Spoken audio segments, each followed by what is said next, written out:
नंदी को धर्म कहा गया, शंकर जी का वाहन है। हम सनातनियों क्या क्या बताएं मेरी माँ। गाय को माता का दर्जा दिया गया है। जीव हत्या तो किसी भी जीव की हत्या ना हो, पर गाय तो हमारी माता है। हम तो गाय की सेवा करते हैं। मर के जाएंगे, भगवान पूछेंगे, कहो अनिरुद्धाचार्य तुम भारत से आए हो? जी प्रभु आए हैं। तो गौ हत्या हो रही थी, तुमने क्या किया?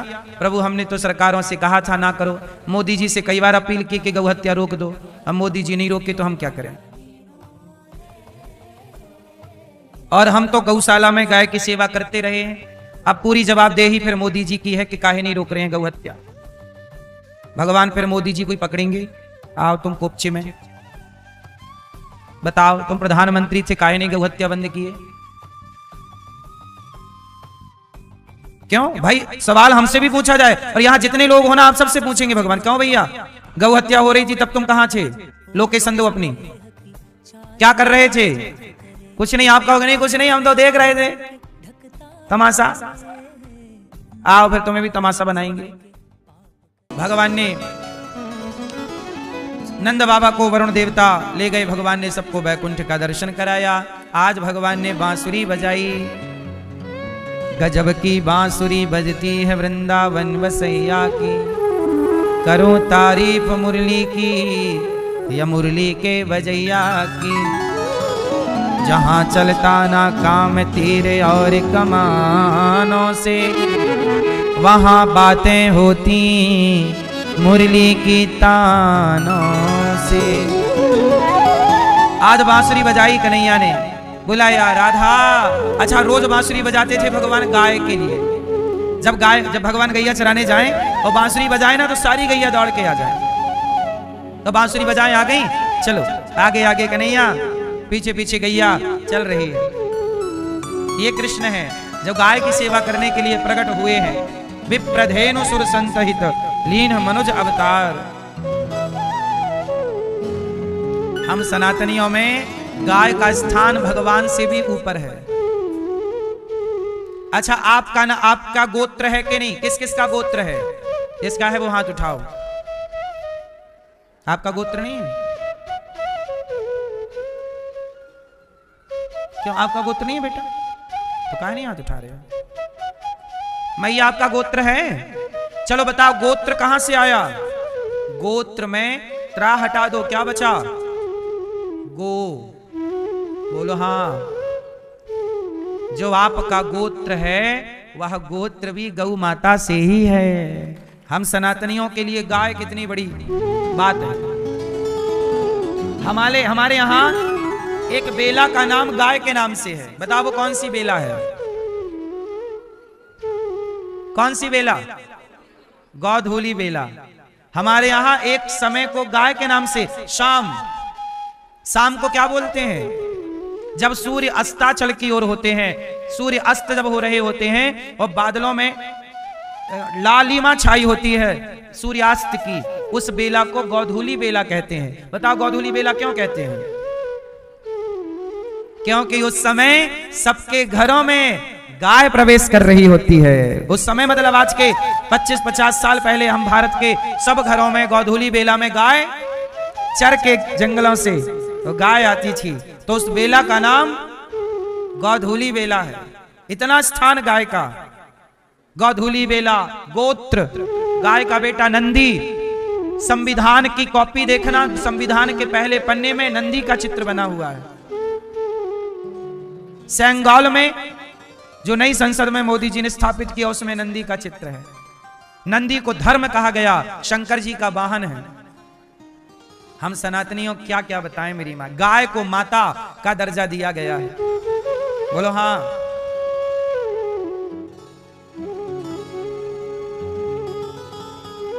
जीव हत्या तो किसी भी जीव की हत्या ना हो, पर गाय तो हमारी माता है।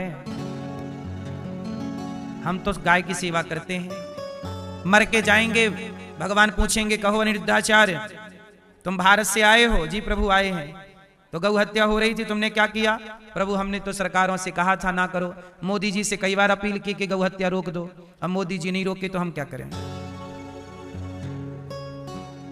और हम तो गौशाला में गाय की सेवा करते रहे हैं। अब पूरी जवाबदेही फिर मोदी जी की है कि काहे नहीं रोक रहे हैं गौ हत्या।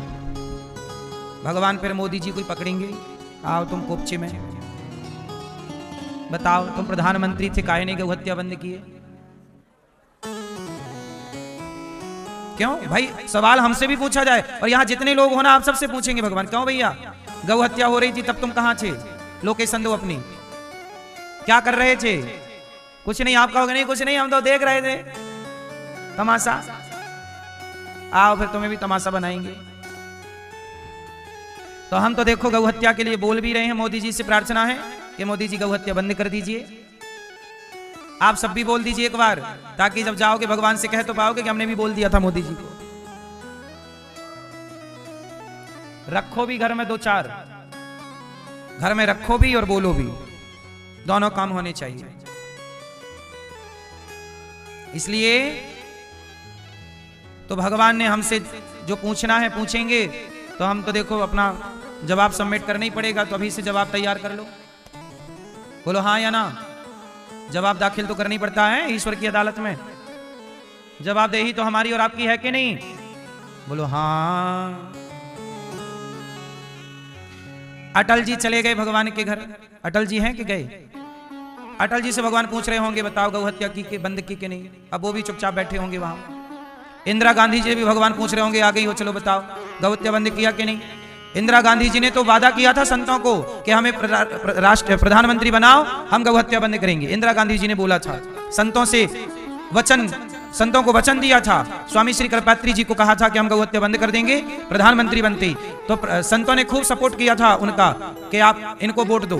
और बाद में जब वो प्रधानमंत्री बनी इंदिरा गांधी जी, तो संत लोगों को लगा कि अब करेंगे अब करेंगे। सारे संतों ने दिल्ली के लिए कूच किया। करपात्री जी के साथ कई गौ माता, हजारों गैया और साधु संत चले के दिल्ली। तो इंदिरा मैया ने गोली चलवा दी संतों पे। वो गाय कई मर गई गोली से और संतों को गोली। ये इतिहास के पन्नों पे लिखा है, कोई मैं नई बात नहीं कह रहा हूं। इंदिरा गांधी के जमाने पे संतों पे गोली चली थी और गाय पे गोली चली थी। ये हिस्ट्री है इस देश की। तो इंदिरा गांधी जी गई होंगी, भगवान पूछ रहे होंगे कहो बहन आ गई, बताओ क्या किया तुमने गौ माता के लिए? गोली और चलवा दी। तो ये सरकारों की हिस्ट्री है। पता नहीं है मंत्री लोग बनने के बाद सब भूल काहे जाते हैं भाई? क्या वहां बीमारी हमारी चल रही है कोई भूलने की? वादा करते हैं चुनाव के पहले, वो बनते भूल जाते हैं। पता नहीं क्या इनके छाती पे कौन आके बैठ जाता है। भगवान जवाब तो मांग रहे होंगे, सब चुपचाप बैठे होंगे वहां। बोलो हाँ। इसलिए मोदी जी से प्रार्थना है आप गौ हत्या बंद कीजिए। कितने लोग आप कहेंगे मोदी जी से कि गौ हत्या बंद करो? मैया आप नहीं कहोगी, आप नहीं कहोगी? ओ लाल मैया, पीली मैया कहां चली? तुम कहने चली है मोदी जी से, जाओ कह के आओ गौ हत्या बंद करो। मैया बोली मैं अभी जाती हूं, बोल के आती हूं।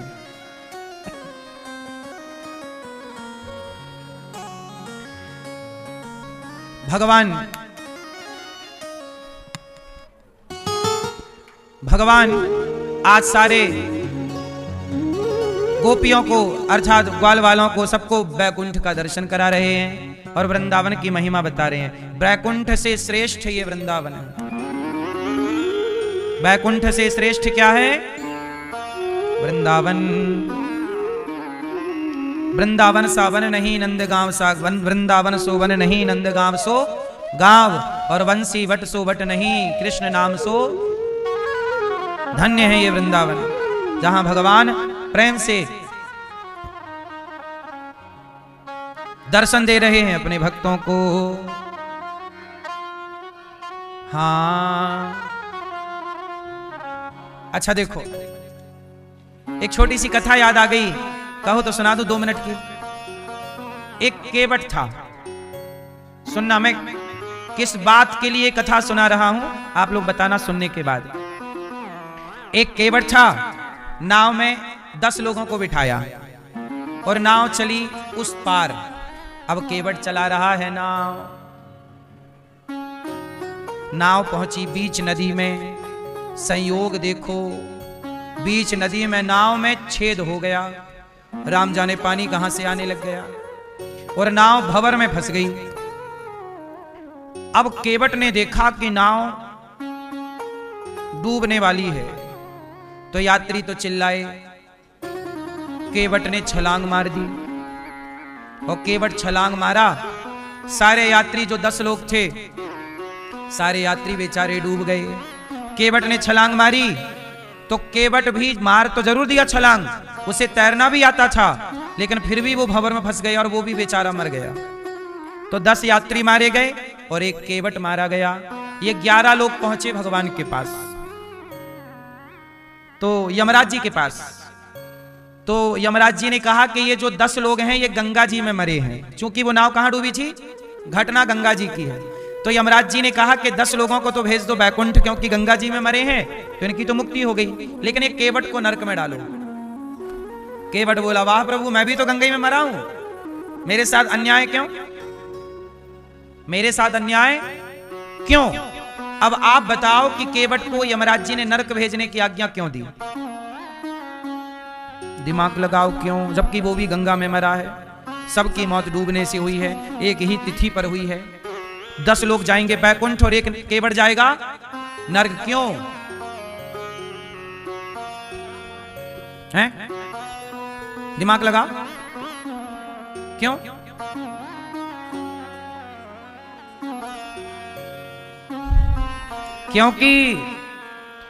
क्योंकि केवट ने उन 10 लोगों को बचाने की कोशिश नहीं की। नाव में पानी भरने लगा, भंवर में फंस गई, तो उसने भंवर से निकालने की और नाव के पानी को रोकने की जरा भी कोशिश नहीं की, और उसने अपने प्राणों के लिए कूदा था, वो नहीं बच पाया, अलग विषय। तो भगवान बोले कि तू भी बैकुंठ जाता, कम से कम किसी के प्राणों को बचाने के लिए तो प्रयास करता, तूने प्रयास भी नहीं किया। तू केवट था, तेरे कंधे पर 10 लोगों की जिम्मेदारी थी, कम से कम तूने में से बच्चों को तो बचाने का प्रयास करता, तूने अपने को बचाने का प्रयास किया। तूने किसी को बचाने के लिए छलांग नहीं लगाई, और तूने नाव को भंवर से निकालने का प्रयास भी नहीं किया। भंवर में फंसी तो बस तू कूद गया कि मैं बच जाऊं, और सबको डूबने दिया तूने। इसलिए जो स्वयं के बारे में सोचता है और किसी के बारे में नहीं सोचता, वो नरकगामी होता है। काश तू किसी और के लिए छलांग मारा होता तो तू सबसे पहले बैकुंठ जाता। इसलिए मेरी मां, जब गौ माता की हत्या इस देश में हो रही है, तो भगवान सवाल आपसे करेंगे ना कि तुमने प्रयास किया क्या उसको बचाने के लिए? नहीं किया तो चलो नरक चलो। इसलिए तुमने प्रयास नहीं किया, केवट ने प्रयास नहीं किया, इसलिए नरक गया। इसलिए गौ हत्या के लिए, गौ हत्या रोकने के लिए जो प्रयास नहीं कर रहे हैं वो भी नरकगामी होंगे। इसलिए प्रयास कीजिए, काम कीजिए। अपने अपने क्षेत्र के नेताओं से कहिए कि मुंह उठाए वोट मांगने मत चले आना, गौ माता की हत्या का पहले विधान रोकने का बनाओ।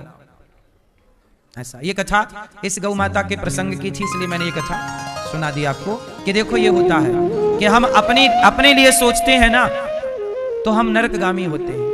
मरना तो सबको ही है, आप भी मरोगे, मैं भी कौन सा रहूंगा, मैं भी तो मरूंगा। इंदिरा गांधी जी कौन से अभी हैं, सब चली तो गई। चाहे राजा हो या रंक, मरना सबको है। राष्ट्रपति हो या प्रधानमंत्री, मरना बस कुछ लोग अच्छा करके मरते हैं, कुछ लोग बुरा करके मरते हैं। आप देख लो कि आपको क्या करके जाना है। इसलिए ये दास अनिरुद्ध, देखो हमने तो छलांग मार दी किसी को बचाने के लिए। गौरी गोपाल आश्रम में हमारी 311 वृद्ध माएं रहती हैं। वो माएं जिनको अपनों ने साथ नहीं दिया, हमने तो इन माओं को बचाने के लिए छलांग मार दी ना, सेवा की। सेवा कर रहे, केवल अपने लिए नहीं कर रहे हैं कार्य, समाज की सेवा। 150 बच्चे गौरी गोपाल गुरुकुल में पढ़ते हैं, समाज की सेवा है।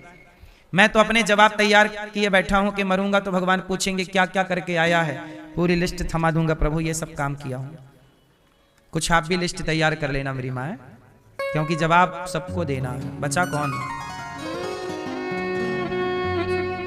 यहां कितने भी मौज से रह लो, लेकिन ये मौज मस्ती छोड़ के एक दिन वहां जाना ही जाना है।